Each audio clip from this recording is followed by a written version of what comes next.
மறுத்தரம்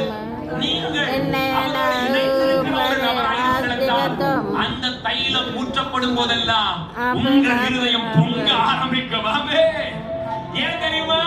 அவர் தலையின் மேல ஊற்றப்பட்டு விட்டார். அடுத்து எங்கே இறங்குகிறது தெரியுமா? அது என் மேல இறங்குகிறது. எத்தனை பேர் நான் சொன்னது புரியுது? ஹalleluya. ஆமென். சிலர் ஆமென் ஊழியக்காரர்கள் தேவனுடைய தாசர்கள் நடக்கிற தலையாவே ஏற்றுக்கொள்ள மாட்டாங்க பாருங்க.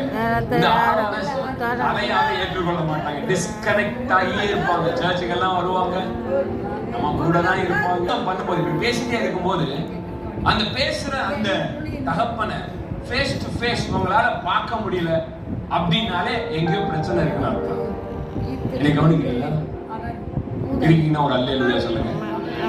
இங்க வந்தாலும் இங்க போதகர் இப்படி வந்த டோர் வழியா வந்தாலே அந்த டோர் வழியா அப்படி எஸ்கேப் ஆகிற ஆளா நீங்கள் இந்த நல்ல தைலத்தை புறக்கணித்துக் கொண்டிருக்கிறீர்கள். நீங்கள் இந்த கவரிங்குள்ள, இந்த ஆவிக்குரிய தகப்பனுடைய ரெல்முக்குள்ள நீங்கள் வந்து விடுங்கள். இந்த தைலம் நம்முடைய ஆவிக்குரிய தகப்பன் மேலே சிரசின் மேலே இதை தவிர்த்து வேற ரூட் இல்ல. நான் சொல்லிக்கிறேன், என் கூட ஆண்டவர் பேசுறாரு. நான் ஜெபிச்சா கேட்க மாட்டேன்.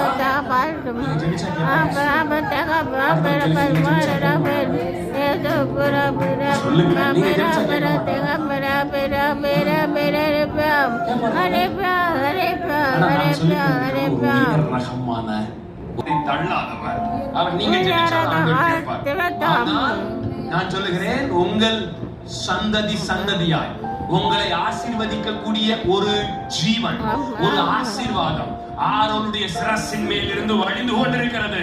அதை உங்கள் மேல வழிய பண்ண வேண்டும் என்பதுதான் தேவனுடைய பரிபூர்ண சித்தமாயிருக்கிறது. ஹalleluya.